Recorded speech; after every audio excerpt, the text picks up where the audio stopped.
We're unloading the bisque, and the casserole that has gone through the process is now sitting in the bottom waiting to be unloaded. Notice we fire them with the lids on. That takes up one footprint instead of two, the lid and the dish. And we fire them with the lids upside down only because it's a lot shorter. So this way it's more space efficient. The lids are upside down, they're still fired together.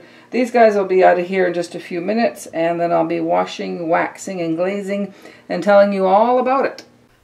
Our little casserole dish here is getting closer and closer to becoming pottery. It's never pottery till it comes out of the glaze load. But it's all washed now, and I paid careful attention to wash out the inside. We made the lid fit with the spinning, and it does create quite a bit of dust in there. It is tidy and ready for waxing. I'm going to put it in again. I'm not going to talk a lot about waxing in this right now. We have a video out there that talks about washing and waxing and glazing and all that stuff. Watch that one if you want to know. I'm going to wax this one. I'm going to put it in at an angle, as I mentioned before, give it a spin, and we'll get a tidy wax line. It's very important to make sure your wax lines are tidy. Give it just a little bit of a spin.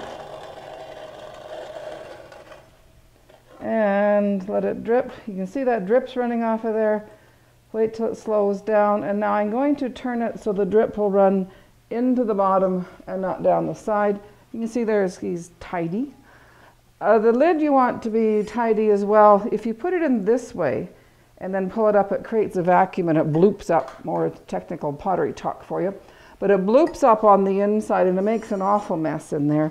If you just put it in and roll it this way, you want to make sure your wax isn't too deep. It'll go up too high, or not deep enough. It won't go up high enough. You want it just right.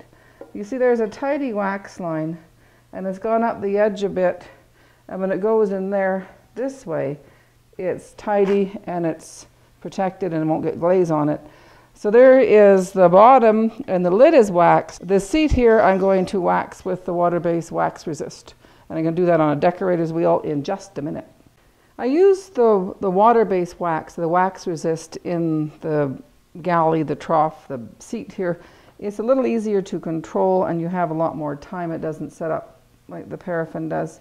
This is just a regular brush, and I've got it centered on here, and I'm going to hold the brush steady, and I'm just going to turn. It's really important, well, important to me, to have very tidy wax lines. They have to be straight and crisp. Nothing takes away from a well-thrown pot more than messy wax lines. You can see I'm just gently putting it in there. I have a brush that when it's placed in the trough, it takes up the whole trough. Then I just gently spin, and it makes a tidy line. And one more time. There we go. Now I'm going to go along making sure it's even all the way to the top. If you do happen to get wax where you don't want it, the nice thing about water-based wax is you can wash it off right away, or with a steak knife you can just cut these lines. And I was going to say they're straight, but I do see an area there that isn't quite perfect. And to me, wax lines, perfect is how good they have to be. They just can't be messy. Well, they can be, but then you have wax lines regrets. And I used to be a real wax resist snob. I didn't think it worked at all because it never seemed to resist. And after 30 years of being a wax resist snob, I was doing casseroles and had to stop for the day and continue tomorrow. And what happened overnight is the wax resist dried. For 30 years I was pushing it and glazing it when it was still wet, and then saying it didn't work properly. Just chill. Let your wax resist dry completely and then glaze it, and you don't have to be a snob. Anyway, we'll let this dry, we'll chill, I'll have a cup of coffee, and we'll dunk it in a glaze bucket in just a minute.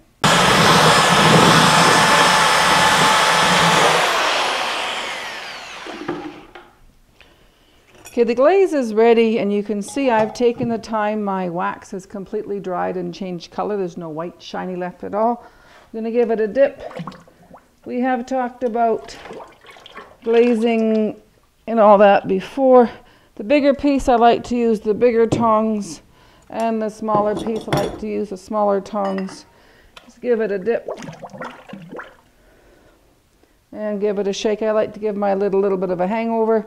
That way you can get it off of there and not touch it. I'll let that dry for a minute. It's got to be completely not shiny. Then I'll clean up and I'll show you how wax resists. The glaze is now turned color. It's still a little bit soft, but it's not shiny wet anymore. But it is in this trough. I'm just going to sponge off this and make sure you have that tidy wax line. So all you have to do is just gently sponge the glaze off of that. It releases quite easily. And in here, I'm going to sponge this. This is still a bit wet in here, and I want to do it when it's wet. It's a lot easier than when it dries up.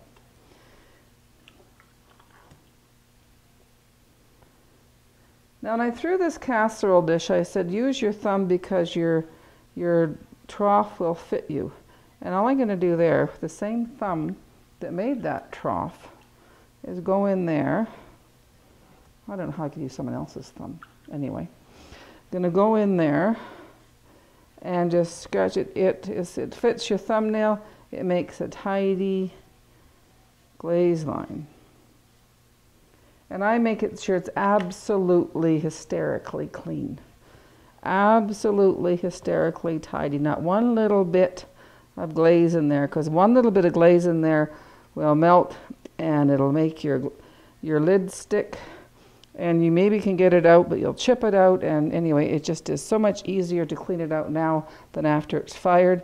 I had the tidy wax line of the wax resist, the tidy wax line of the, oh, right there is not tidy.